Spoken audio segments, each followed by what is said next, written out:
और यही सही बात है।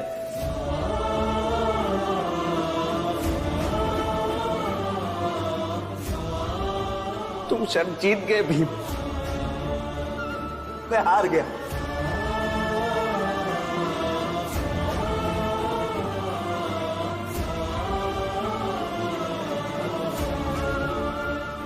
मुझे ये हार स्वीकार है।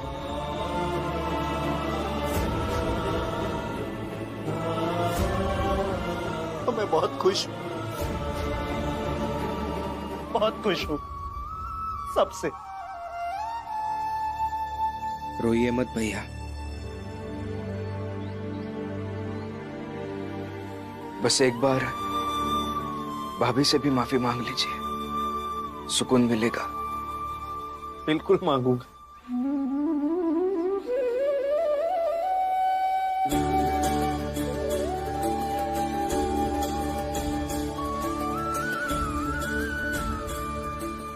करुणा, मुझे माफ कर दो।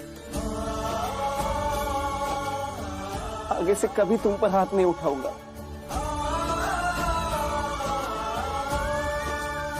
बहस करूंगा तो तुम्हारी बहस सुनूंगा। आज से एक नई शुरुआत करते। तुम्हें पानी पूरी पसंद है ना? चल, आज दोनों साथ में पानी पूरी खाते। बाला, जा बहू को पानी पूरी खिलाकर आ। संभाल के, संभाल के।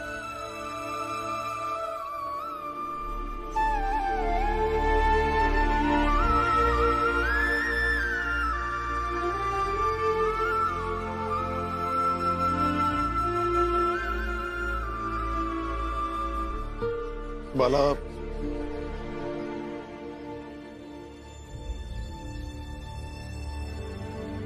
ये पैसे ले लो और इन पैसों से बहू को पानी पूरी खिलाना। मेरी इच्छा के लिए।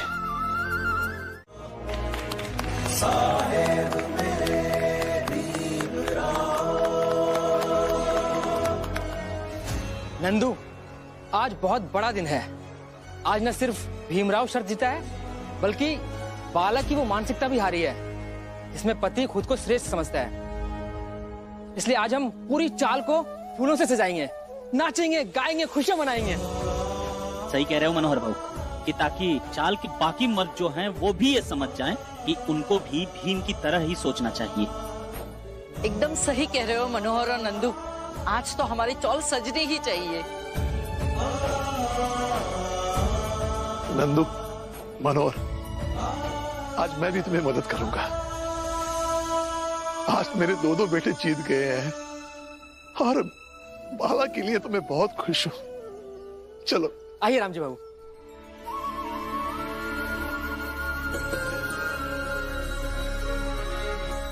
भीम कई वर्षों से डायरी लिख रहा है और उस डायरी के तीसरे पन्ने पर उसने लिखा है, सत्य परेशान हो सकता है, सत्य हार रहा है, आपको ये 1000 बार लग सकता है, लेकिन सत्य हारता नहीं, अंतिम विजय सत्य की ही होती है। नंदू, मनोहर, तुम दोनों तो बेवकूफ थे ही, अब और हो गए हो। बाप बेटे बड़ी बड़ी बातें कर रहे हैं और तुम दोनों अपना काम धंधा छोड़कर, अपना पैसा लगाकर फूल खरीद लाए और अब लगे सजाने चांद को। अरे ऐसा ही बर्बाद हो जाओगे एक दिन। ये भीम का क्या है, लिख देगा डायरी में कि नंदू काका और मनोहर काका हमरी और हमरे बाबा की चापलूसी करत करत बर्बाद हो गए।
अरे गलत चीज का जश्न मनाओगे तो यही अनहोनी होगी। नंदू, ये जो फूल लगाए हो ना, इसको हटा दो, क्योंकि किसी के मातम पर फूल सजाने का क्या मतलब।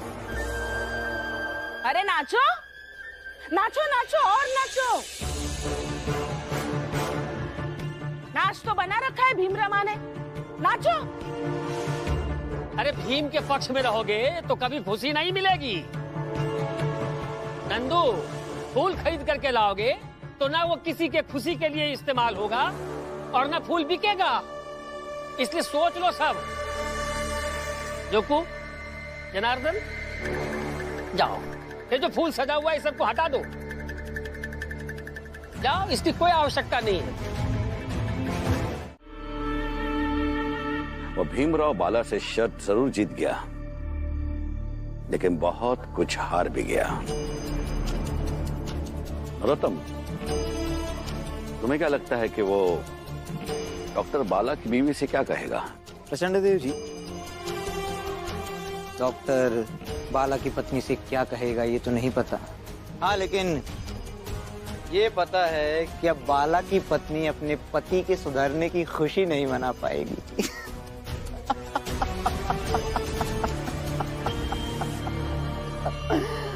और रहा सवाल चौल का, तो चौल में हमारे व्यक्ति हैं। वो इस सब के लिए भीमराव को दोषी साबित कर देंगे।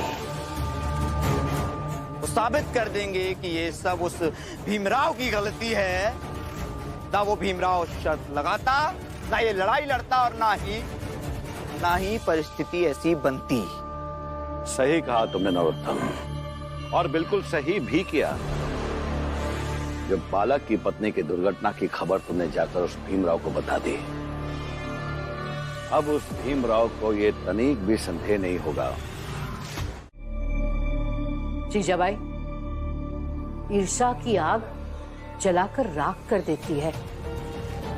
संभालो अपने आप को। भीम की जीत और बाला की हार के बीच तू क्यों अपना खून जला रही है? खून इसलिए जला रही हूँ क्योंकि भीम के कारण करुणा की ये हालत हुई है, और आपको भीम की जीत दिख रही है। करुणा खुद के पैरों पर खड़ी थी, आज वो चारपाई पर लेटी है। क्या ये भीम की जीत है? पता नहीं करुणा कब बोलने लायक होगी। क्या ये भीम की जीत है? लड़ाकू बना रहे थे ना भीम और रमा, आज वो अपाहिज बनकर पड़ी है। क्या ये भीम की जीत है? अब उसके इलाज के लिए पैसे लगेंगे। कहाँ से आएंगे ये पैसे? मेरे पति के पेंशन से आएंगे। और फिर उसके लिए मचमच किचकिच, जो थोड़ी बहुत शांति बची हुई है ना, वो भी भंग हो जाएगी अब। क्या ये भीम की जीत है? और अगर ये भीम की जीत है तो ये जीत आपको बधाई हो।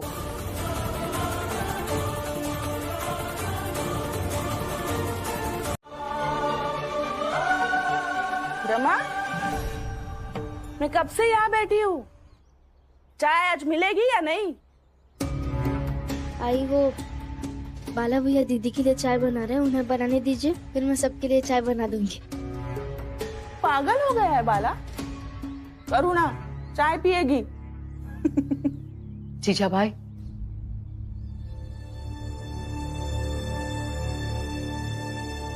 जीजाबाई, जब भावनाएं प्रबल हो जाए तब व्यावहारिक होकर नहीं सोचना चाहिए।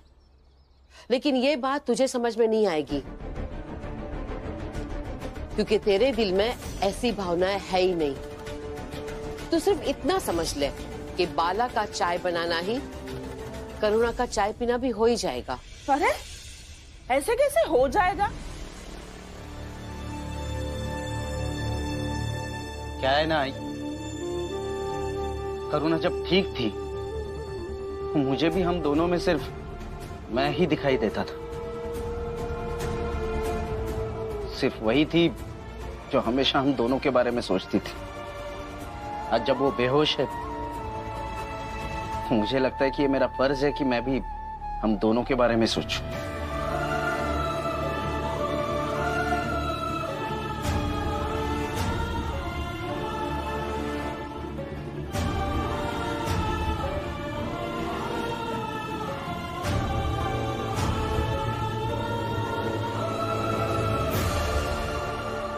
जीजा भाई, अभी भी वक्त है, तेरे और भैया के संबंध को समझ ले।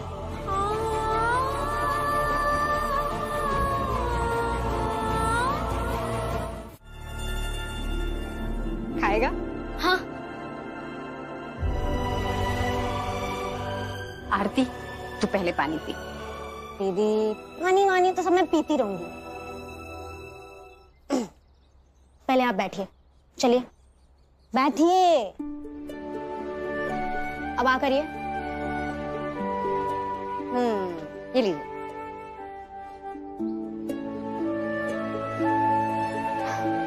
दीदी, अब मैं बम्बई आ गई हूँ ना, देखना सब ठीक कर दूंगी। मैं जिन साहब के यहाँ काम करती हूँ ना, वो मुझे बहुत मानते हैं, मेरा बहुत ख्याल रखते हैं, बहुत अच्छे हैं, गुड मैन। मैं जो कहती हूँ वही करेंगे। मौसी, ये तो बड़ी स्वादिष्ट मिठाई है, मजा आ गया खा के। आज तक मैंने ऐसी मिठाई कभी नहीं खाई। अरे दीपक, इसे मिठाई नहीं केक कहते हैं। ये सिर्फ अंग्रेजों के यहाँ ही मिलती है, क्योंकि वही इतने अमीर हैं कि इतनी महंगी स्वीट वही खरीद सकेंगे। मौसी, एक और ले लूं क्या? अरे क्यों नहीं, पूरा डब्बा ले, जितनी खानी उतना खा। मौसी, भीम भैया ने सिखाया है, मिल बांटकर खाने से स्वाद बढ़ता है। मैं जाकर चाल वालों को बांट के आता हूँ। No no no no no no, कहीं नहीं जाना है, किसी को नहीं बांटनी, तुम चुपचाप खाओ। क्योंकि इस चौल में तो कुछ ऐसे ऐसे भी लोग हैं कि पूरी की पूरी स्वीट खा जाएंगे, लेकिन ना थैंक यू मानते हैं और ना ही ये कहते हैं कि लाइफ में पहली बार ऐसा केक खाया। जिसे कदर ही नहीं उसे क्यों देना।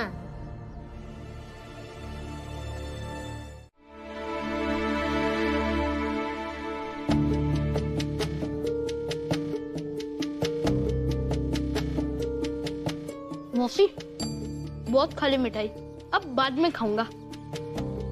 ठीक है। सुन दीपक, मुझे जरा बता इन सब की कहानी, कौन है सब? मौसी, ये सब वो मेरे भीम भैया है, जो मुझे पढ़ाते हैं।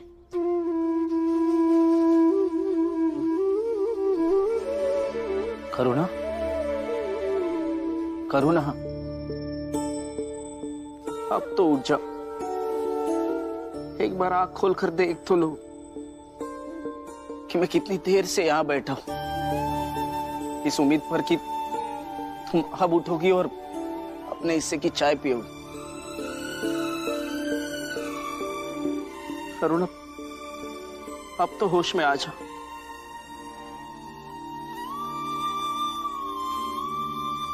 बाला, बहू को होश आ जाएगा। प्रेम में बहुत ताकत होती है, प्रेम चमत्कार कर सकता है।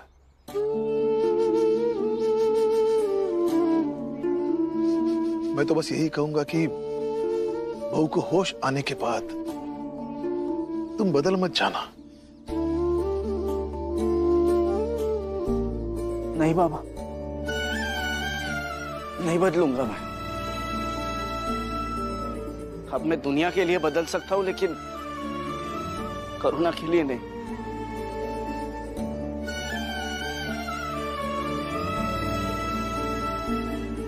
इसने मेरी जान बचाने के लिए अपनी जान खतरे में डाल दी।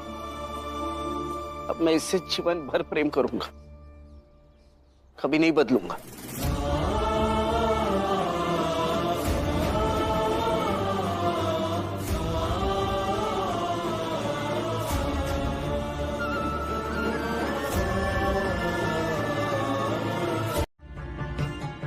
आरती, तू जाना यहाँ से।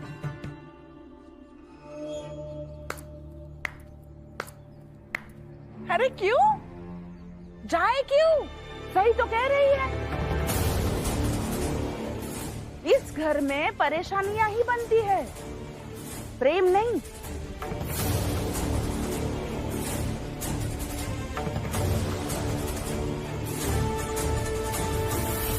आरती, जाओ ना। बाय। बहुत ज्यादा हो रहा है इसका।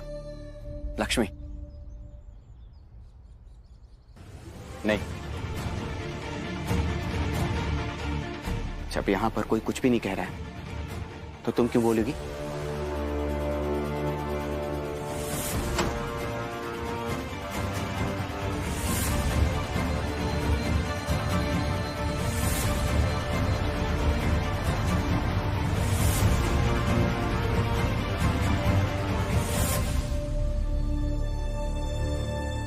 रमा, चुपचाप खड़ी क्यों है? कुछ बोला क्यों नहीं? लक्ष्मी,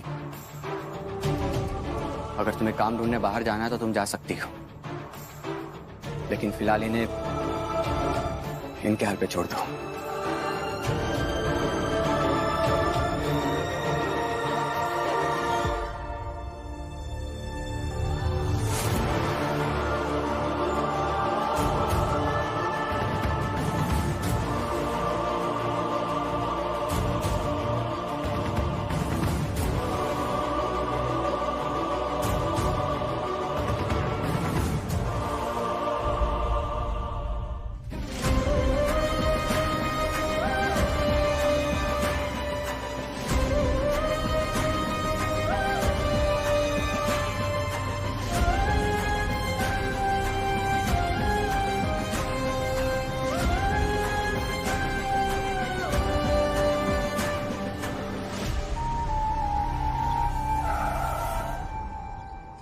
क्या हुआ?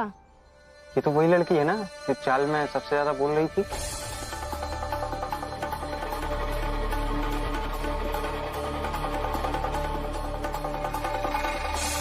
देखना तो आप सबको चाहिए कि किसी एक रास्ते पर चले, या तो अपना स्वाभिमान और पहचान किसी से कम नहीं है इस रास्ते पर चले जो भीम और रमा हमेशा कहते रहते हैं, या तो दूसरे रास्ते चले जैसे कि हमारी पूरी जात चलती है, ये मानकर कि हम छोटी जात वाले हैं।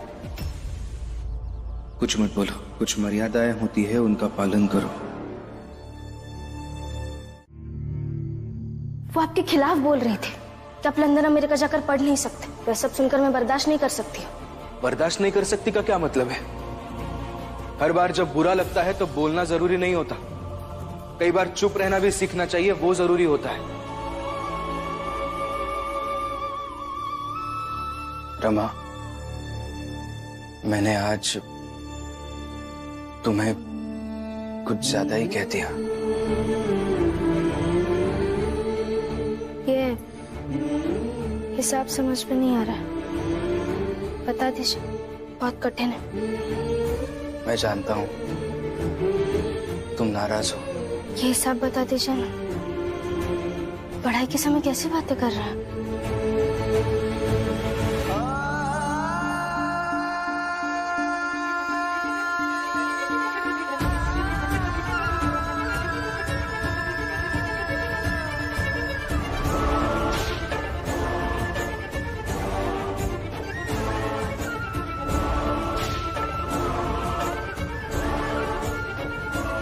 यहाँ 0.1% और 0.01% में बहुत फर्क है। इस दशमलव के बाद शून्य जितने ज्यादा होंगे, संख्या का मूल्य उतना ही कम होता जाएगा।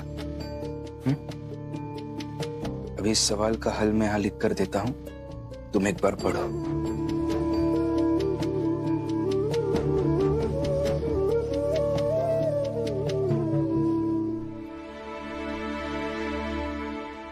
ये लो, एक बार देख लो, अगर फिर भी नहीं समझ में आया तो वापस पूछ लेना।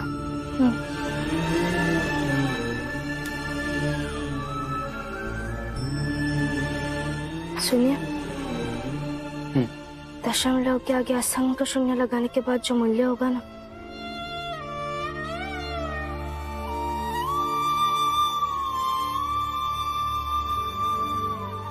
उतना ही मूल्य मेरे जीवन में उन लोगों का है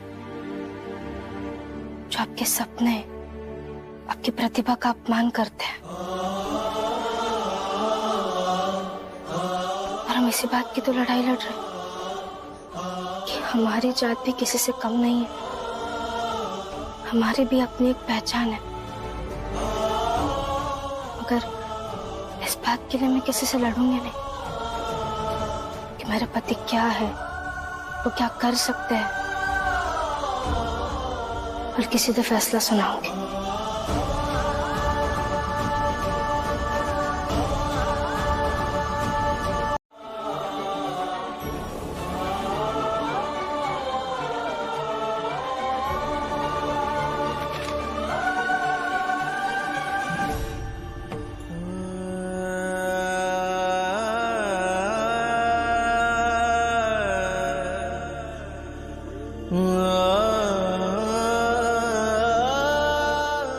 करुणा, मैं तुम्हारे लिए ऐसे रोज एक चिट्ठी लिखूंगा।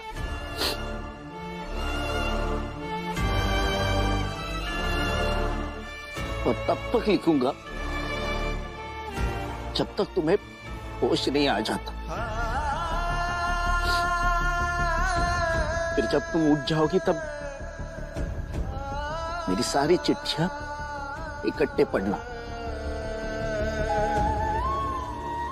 अरे मैं तो भूल ही गया कि तुम्हें तो पढ़ना ही नहीं आता। तुम बस ठीक हो जाओ, फिर मैं खुद तुम्हें एक एक करके सारी चिट्ठियां पढ़कर सुनाऊंगा।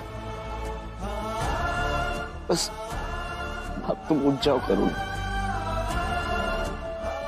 जिद तोड़ दो और जल्दी से उठ जाओ।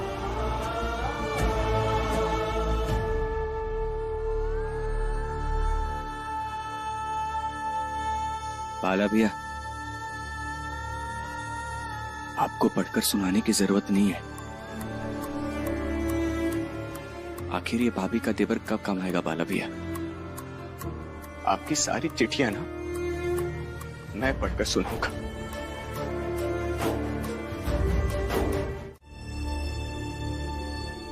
आरती, चलो अंदर। नो सिस्टर, मैं ठीक हूँ। बस इस चौल की कुछ लोगों को समझाना है। पागल मत बनो, और किसी को कुछ समझाने की जरूरत नहीं है। अंदर नहीं जा सकती हो तो चल के बाहर चल के बात करते हैं। सिस, हम बहनें टॉक्स बाद में भी तो कर सकते हैं ना। फिलहाल मुझे इनसे बात करने दीजिए। क्या बात करनी है और क्यों करनी है बात? मैंने तुमसे कल भी कहा था ना कि यहाँ सब लोग चाल में बहुत अच्छे हैं। तुम्हें एक बात समझ में नहीं आती? चलो। रुकिए, आप जबरदस्ती इन्हें यहाँ से लेकर जाएंगी तो कभी ना कभी ये वापस आ ही जाएंगी, या फिर आप इन्हें यही चुप कराएंगी तो आप दोनों का आपसी रिश्ता खराब हो जाएगा, और मैं ये नहीं चाहता हूँ। फिर तुम क्या चाहते हो भीम? मुझे ऐसा लगता है हितेश काका ने ये जो 2 लकीरें खींची है, जैसा उन्होंने कहा कि रात भर उन्होंने बहुत सोचा इनके बारे में, मेरे बारे में, अपने बारे में, लेकिन उन्होंने ये नहीं बताया कि उन्होंने क्या सोचा। अगर हम सबको पता चले कि आखिर उनके दिल में क्या बात है तो हम भी समझने की कोशिश करेंगे। अगर सब कुछ सही लगा तो हम उसे मानेंगे भी, और अगर कुछ गलत लगा तो मैं उस चीज का तर्कपूर्ण विरोध भी करूंगा। बताइए हितेश काका, क्या मतलब है इस चीज का? तो तुम्हें समझाया जाएगा।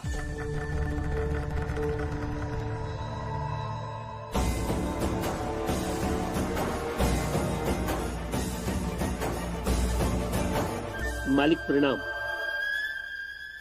तुम्हें समझाया जाएगा भीमराव। एक काम करते हैं, 10 मिनट का अंतराल लेते हैं।